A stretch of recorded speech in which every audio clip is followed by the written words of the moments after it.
Hello दोस्तों, आप लोग कैसे हैं। आशा करता हूं कि आप लोग अच्छे होंगे और मस्त होंगे। मैं क्लास 9th का मैथ पढ़ा रहा था, जिसके अंतर्गत प्रश्नावली 8 यानी चतुर्भुज चैप्टर स्टार्ट किया था। तो चतुर्भुज के अंतर्गत जो है कि 8.1 मैंने पूरा पढ़ा दिया है। 8.2 में मैंने टोटल लगभग 3 क्वेश्चंस पढ़ा दिया है। इस वीडियो में क्वेश्चन नंबर 4 से हम लोग पढ़ने वाले हैं। तो चलिए देखते हैं क्वेश्चन नंबर 4 क्या कह रहा है। कह रहा है कि ABCD एक समलंब है। देखिए ABCD ये क्या है, एक समलंब है। क्लियर। चलिए, जिसमें AB समांतर DC, AB समांतर DC। देखिए हम लोग एक बात तो जानते हैं कि अगर कोई चतुर्भुज समलंब होता है ना, तो इसकी दो भुजाएं कोई ना कोई समांतर होंगी। तो देखिए इसमें ऑलरेडी दे दिया है कि जो AB है ना वो DC के समांतर है, जो AB है वो DC के समांतर है। साथ ही BD एक विकर्ण है। देखिए BD क्या है, ये आपको दिख रहा है BD, ये एक विकर्ण है।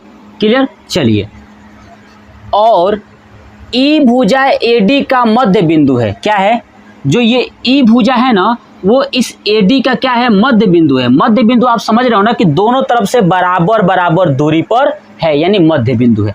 ठीक है। E से होकर एक रेखा AB के समांतर खींची गई है। देखिए E से ना एक AB के समांतर, जैसे AB गया है वैसे ही एक समांतर एक रेखा खींची गई है। क्लियर। जो BC को, देखिए ये BC है, BC को F पर प्रतिच्छेद करती है। कहाँ कट करती है, F पर प्रतिच्छेद करती है। तो अब क्या है, दर्शाइए कि F भुजा BC का मध्य बिंदु है। बताना है कि जो ये F भुजा है ना, ये वाली है ना, ये पॉइंट्स, ठीक है, ये क्या ये BC का मध्य बिंदु है, ये हमें बताना है। देखिए आपको पता है कि जब भी मध्य बिंदु का कॉन्सेप्ट लगाना होगा हमेशा त्रिभुज में लगाते हैं। किस में लगाते हैं, त्रिभुज में लगाते हैं। जबकि आप चेक करिए यहाँ से ABCD ये एक प्रकार का समलंब चतुर्भुज है, ये कहा था। अगर मैं ABD लूँ, देखिए ABD, क्योंकि ये एक त्रिभुज बन रहा है। चतुर्भुज में मध्य बिंदु का कॉन्सेप्ट नहीं लगता है, त्रिभुज में लगता है। तो देखिए अगर ये मध्य बिंदु में है, क्योंकि F नहीं है मध्य बिंदु में, प्रूफ यही करना है कि क्या F मध्य बिंदु में आएगा कि नहीं आएगा। तो चलिए सबसे पहले ये ABD पे सॉल्व करेंगे, है ना। पहले ये वाला त्रिभुज सॉल्व करेंगे। अगर इस त्रिभुज में सॉल्व करने के बाद अगर ये पता चल जाए कि ये वाला मध्य बिंदु में है, तो फिर यहाँ से BDC को लेकर सॉल्व करेंगे तो पता चल जाए कि हाँ वो भी मध्य बिंदु में होगा। तो चलिए ये दोनों जहाँ पे प्रतिच्छेद कर रहे हैं, EF तथा BD रेखा जहाँ पे प्रतिच्छेद कर रहे हैं, इसको मान लेता हूँ P। क्या मान लेता हूँ, P। तो चलिए जो जो दिया है सबसे पहले लिखता हूं। देखिए क्या दिया है, नोट करता हूं। दिया है, क्या दिया है, देखिए ABCD एक समलंब है, ये लिख दूंगा पहले। ABCD एक समलंब है। क्या है, समलंब है। दूसरा कह रहा है कि जिसमें AB समांतर DC, देखिए AB समांतर DC, AB और DC क्या है, समांतर है, ये बात इसने दिया हुआ है। चलिए, साथ ही BD एक विकर्ण है और E भुजा AD का मध्य बिंदु है। देखिए BD क्या है, एक विकर्ण है, उसको तो लिखना नहीं है। चलिए E भुजा AD का मध्य बिंदु है, ये नोट कर लेता हूं। E भुजा AD का मध्य बिंदु है। देखिए जो E है ना, ये E AD का क्या है, मध्य बिंदु है, ये बात इसने दिया है। E से होकर एक रेखा AB के समांतर, देखिए E से होकर एक रेखा ना जो AB के समांतर खींची जाती है, तो मतलब क्या होगा कि EF समांतर AB। देखिए EF समांतर AB कह रहा था कि खींची जाएगी, तो EF के समांतर AB खींची जा रही है, तो दोनों क्या होंगे, समांतर होंगे। ये बात हमें नोट कर लेना है। चलिए अब क्या करें, जो BC को F पर प्रतिच्छेद करती है, BC को F पर प्रतिच्छेद करती है, ठीक है, तो दर्शाना है कि क्या एफ भुजा BC का मध्य बिंदु है। ये चीजें दिया हुआ था, मैंने नोट कर दिया। अब देखिए यहाँ पे दर्शाइए कि, दर्शाइए का मतलब सिद्ध कीजिए, तो लिखूंगा सिद्ध करना है, सिद्ध करना है। देखिए सिद्ध क्या करना है कि एफ भुजा BC का मध्य बिंदु है, लिख दूंगा एफ भुजा BC का मध्य बिंदु है। हमें ये प्रूफ करना है कि जो एफ भुजा है ना वो BC का मध्य बिंदु है। तो चलिए सबसे पहले स्टार्ट करता हूं यहां से। क्या लिखूंगा कि ध्यान से सुनिए, मैं लिखता हूं उपपत्ति। उपपत्ति लिखे मतलब कि इसको हम सॉल्व करना स्टार्ट करते हैं, इसलिए मैंने लिख दिया उपपत्ति। अब देखिए सबसे पहले एक बात लिखता हूं, मुझे एक बात तो पता है कि AB और DC क्या है, समांतर है ना। और E जो है कि AD का मध्य बिंदु है। E से AB के समांतर एक रेखा खींची जाती है जो BC को F पर कट करती है। तो मैं एक बात यहीं पे नोट कर देता हूं कि EF दिख रहा है, EF रेखा BD को, किसको, BD को, ठीक है, BD को P है ना, चलिए तो BD को P पर प्रतिच्छेद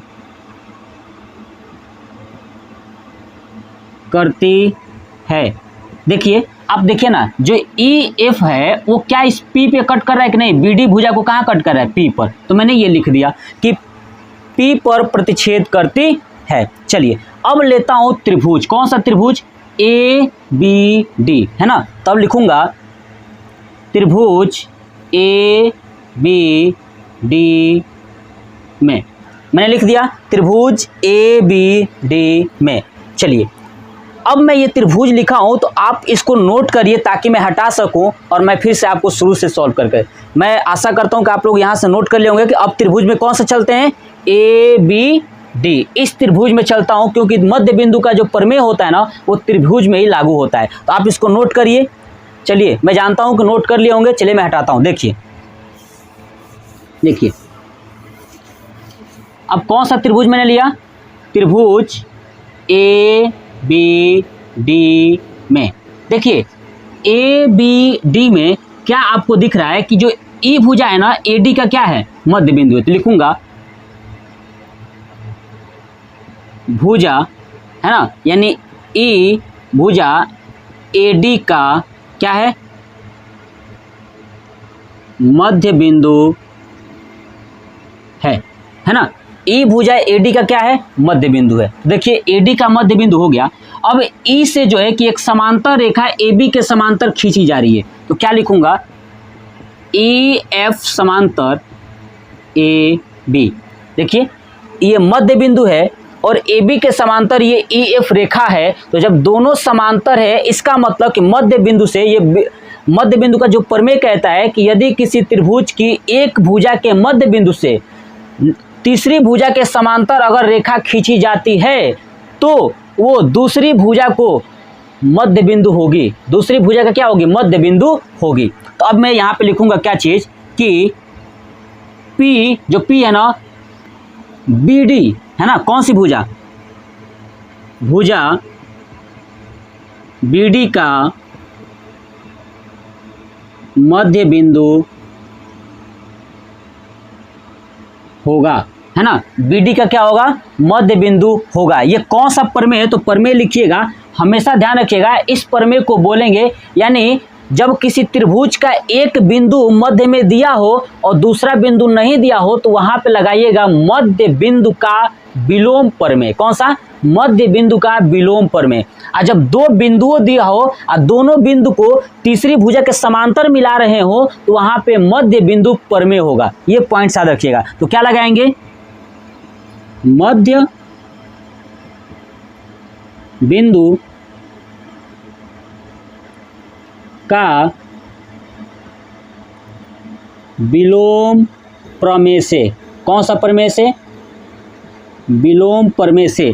विलोम प्रमेय जो है ना, इससे क्या हो गया कि पी भुजा बीडी का मध्य बिंदु हो गया। मतलब हमको समझ में आ गया कि जो ये बीडी भुजा है ना, इसका मध्य बिंदु क्या है, पी। हमने ये चीजें प्रूफ किया। क्लियर। चलिए अब हमको इस यहाँ तक पहुंचना है एफ तक। कहाँ तक पहुंचना है, एफ तक। तो अभी देखिए यहाँ पी से लेके एफ तक ये त्रिभुज बन रहा है, दिख रहा है कौन सा, बी डी सी। तो अब क्या लिखूंगा, त्रिभुज बी डी सी में, कौन सा त्रिभुज, बी डी सी में। देखिए बी डी सी में तो हमको पता है कि बी डी का मध्य बिंदु क्या है, पी। तो ये लिखूंगा पी भुजा बी डी का मध्य बिंदु है। एक बात बताइए, ध्यान सुनिएगा, ये ई भुजा ए डी का मध्य बिंदु है, कौन कहा था, तो क्वेश्चन में ही दिया है। तो यहां पे लिख सकता हूं दिया है, क्या है, दिया है। क्लियर। अब देखिए ये पी भुजा बी डी का मध्य बिंदु है, ये दिया नहीं था, हमने सिद्ध किया था। पी भुजा, पी जो है ना कि भुजा बी डी का क्या है, मध्य बिंदु है, ये हमने क्या किया है, सिद्ध किया है। ध्यान सुनिए, अभी मैंने क्या किया है, सिद्ध किया है। तो ऊपर लिख दूंगा सिद्ध किया है। हमने यही तो सिद्ध किया ना कि पी भुजा जो है कि बी डी का क्या आ रहा है, मध्य आ रहा है। चलिए ये बात हो गया। अब देखिए, अब आप देखिए कि जब ये भुजाएं समांतर थी ई से लेके एफ तक, है ना, ई से लेके एफ तक ये पूरी भुजाएं समांतर है, तो क्या इसमें पी एफ भी तो आ रहा है, ये भी तो समांतर होगा। तो क्या पी एफ, ध्यान सुनिए, ये पी एफ, अब कॉन्सेप्ट समझिएगा कि ये भुजाएं ई एफ जो है कि ए बी के समांतर था। क्लियर। और ए बी डी सी के समांतर है, दिया था क्वेश्चन में, ऊपर देखिए ना यहाँ पे कि ए बी समांतर डी सी, क्या है, ए बी समांतर डी सी। मतलब यहाँ पे कॉन्सेप्ट समझिए, इसके नीचे क्या लिखूंगा, देखिए कॉन्सेप्ट क्वेश्चन में दिया था कि ए बी समांतर डी सी, क्या दिया है, ए बी समांतर डी सी, ये क्वेश्चन में दिया था। इसको मान लेता हूँ समीकरण 1, क्या मान लिया, समीकरण 1। अब देखिए ये ई एफ है, देखिए ई एफ है, तो ये ई एफ किसका समांतर था, ए बी के समांतर, है ना। ई एफ किसका समांतर है, ए बी के समांतर, जो कि कहा था, देखिए ई से होकर एक रेखा ए बी के समांतर खींची जाती है। तो ये क्या है, ई एफ समांतर ए बी, इसको मान लेता हूँ समीकरण 2, है ना। अब देखिए दोनों समीकरण में ए बी क्या है, बराबर है, इसका मतलब ई एफ और डी सी भी क्या होंगे, बराबर होंगे। तो मैं लिख दूंगा समीकरण 1 व 2 से क्या हो जाएगा, तो ई एफ समांतर डी सी, यानी जो ई एफ भुजा है वो डी सी के भी क्या होगी, समांतर होगी। ये ई एफ भुजा डी सी के भी समांतर होगी। क्यों मैंने आपको ये चीज़ें दिखाया, जब ये दोनों समांतर हो जाएगी डी सी और ये ई एफ, जिसमें ये पी एफ भी आएगा, तो ये भी क्या है, समांतर है। और जब समांतर होगी तो अब त्रिभुज में लगाते हैं नियम। चलिए अब इसको हटा दूं, आप नोट कर लिए होंगे, चलिए ऊपर का हटाते हैं, नोट कर लीजिए। चलिए देखिए मेरी बातों को समझिए, इतना आसान है ना ये चीज़ कि आपको समझने अगर आ गया एक बार तो आप पूरा क्वेश्चन कर लोगे। देखिए अगर ये अब त्रिभुज मैंने लिया था बी डी सी, मैंने लिखा भी है, देखिए बी डी सी में, तो बी डी सी में हमने देखा कि जो पी भुजा बी डी का क्या है, मध्य बिंदु है। और ये भी हमने देख लिया कि जो ई एफ है ना वो डी सी का क्या है, समांतर है। जब समांतर है तो क्या ये कह सकता हूँ कि मध्य बिंदु से तीसरी भुजा के समांतर अगर खींचा जाए तो अगले वाली भुजा को भी क्या करेगी, मध्य बिंदु से कट करेगी। ये बात हम लोग जानते हैं। तो क्या मैं कह सकता हूं, अब इसके नीचे क्या होगा कि एफ भुजा बीसी का मध्य बिंदु है कि नहीं। कह सकता हूं कि एफ भी क्या है, बीसी का मध्य बिंदु है। क्यों है, किस प्रमेय से, तो ये भी विलोम है। तो लिख दूंगा आगे, मध्य बिंदु का विलोम प्रमेय से, है ना। मध्य बिंदु का जो विलोम प्रमेय है, इसी से क्या होगा, एफ भुजा बीसी का मध्य बिंदु होगा, जो कि हमको यही प्रूव करना था। देखिए एफ भुजा बीसी का मध्य बिंदु है, ये बात सही है, यानी लिख दूंगा प्रूव, है ना। तो ये हमारा हो गया प्रूव्ड, यानी आंसर। क्लियर। तो ये वीडियो कैसा लगा कमेंट बॉक्स में कमेंट करके जरूर बताइएगा। नेक्स्ट पार्ट में आपको लाऊंगा क्वेश्चन नंबर 5। क्लियर। तो चलिए वीडियो को लाइक करिए, सब्सक्राइब करिए और शेयर करिए, बहुत सारे दोस्तों के पास पहुंचाइए। जय हिंद, जय भारत, वंदे मातरम।